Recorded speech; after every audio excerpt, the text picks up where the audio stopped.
want to ask you something that's a little bit difficult, and I'm just going to get out the way just through my own health Sure. struggles. But can you tell me a little bit more? Tell us about how your 10-year battle with cancer affected your journey and how it influenced your coaching philosophy and life philosophy.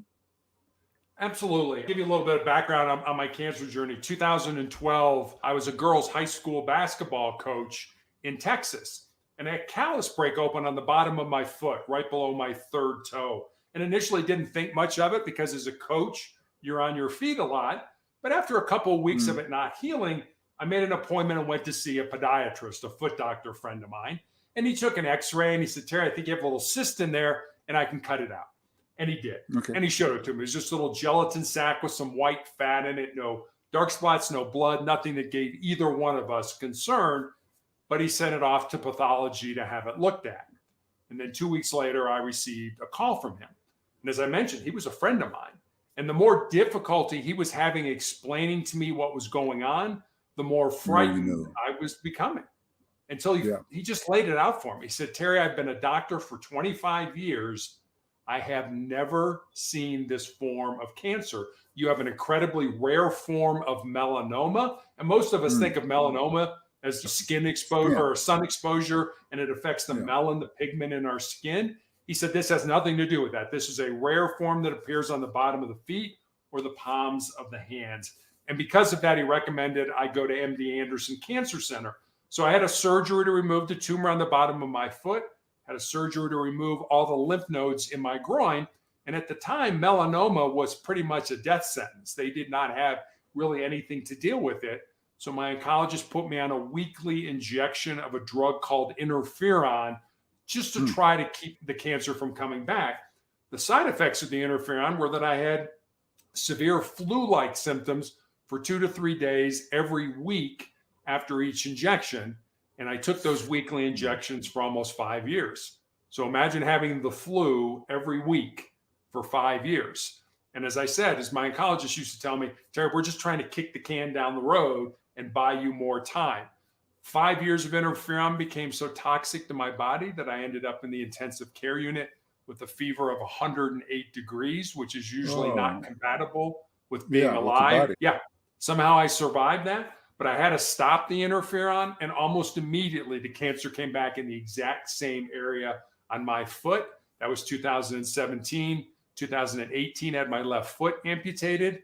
The cancer worked its way up my leg into my shin in 2019, requiring 2 more surgeries. And then in 2020, an undiagnosed tumor kind of in my ankle area, for lack of a better word for it, grew large enough that it fractured my tibia, my shin bone.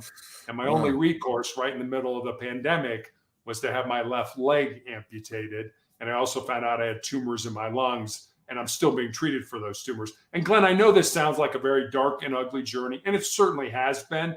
But I'll tell you, I've learned several things during this, one of which is I don't really think you know yourself until you've been tested by some form of adversity. And secondly, I think cancer has made me a better individual. I gathered that from just going through the things I think I told you before we did this, I study.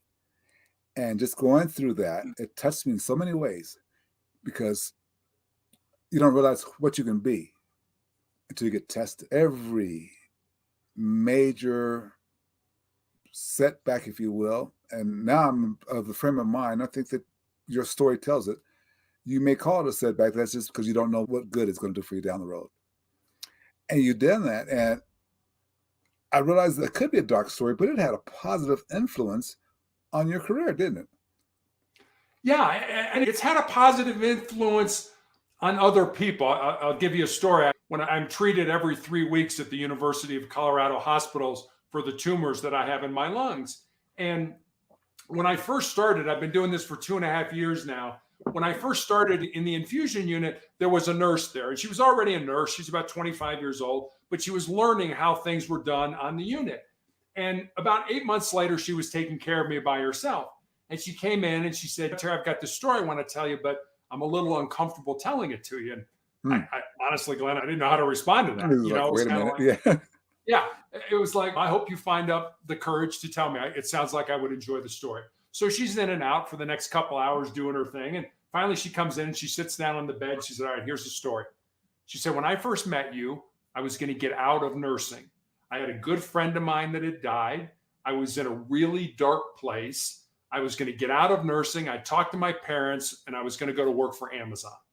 And she said, then I met you and I see all the struggles. I see the difficulty that you experience with your treatments every day. And I went back in the files and I read your story over these last 10, almost 11 years now. And she said, after doing that, I knew I was exactly where I was supposed to be. Now, if she would have never told me that story, I would have had no idea that my life had a positive impact on her. So I always tell people, you have no idea, regardless of the struggles that you're experiencing in your life, you have no idea how people are looking at you and saying, gee, I would give everything I have just to walk 5 minutes in your shoes. So regardless of how, oh my gosh, I'm not productive, I'm not doing anything with my life, it's other people are looking at you and seeing just how incredibly amazing you really are. So you have no idea how many people's lives you're impacting, that you have no idea who those people are. I use that almost statement at the conclusion of some of my keynotes in this area. But I'll share this with you. When I was going through all this information about you, I said, there's a gentleman right here who knows how to make an impact on people. And I started wondering, was that based upon, because you have a diverse career, right? D1 basketball player, great athlete, coaching, law enforcement. How do you incorporate that into your actual coaching? Yeah, I think one of the things that I learned from being part of a team, from playing team sports, and for me, it was team sports. I think whatever team you're on, whether it's the team at work, your family dynamic, people at church, whatever that ends up being, whoever your team is, what I learned from team sports is the importance of being part of something that's bigger than yourself. You, at least I realized on a team that if I don't do my job, not only do I let myself down, but I let my teammates down, my coaches down, my fans down, etc. And if you think about it, the biggest team game that we all play is this game of life. And I am on a clinical trial drug now that I go to the hospital for a week every 3 weeks. I've been doing this for 2.5 years.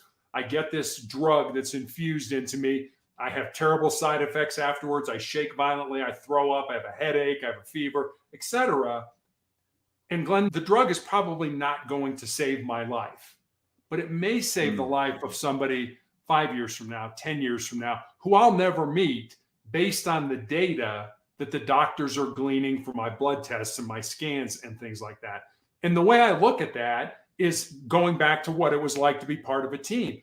That's being part of something that's bigger than yourself. And I think down deep, we all feel that way. We all want to be part of something that's bigger than us, something that makes us feel like I have a purpose, I have a passion, I have a why in life. And that's something that's bigger than me. And so for me, that was one of the biggest things that I've learned. And I try to teach people that. I try to get people to look beyond what they're doing right now and say, what is that thing or things in your life that is bigger than you? And so that's one of the big things that I try to get people to do at this point in my life. I find that because just the example you set for the nurse helped her find, I think you refer to it as the extraordinary life. Here's your passion, your power. Just the example you set. When you're actually doing this, how do you do it? How do you help individuals identify what they're passionate about, what their bigger purpose and what they are living, how they connect with that team?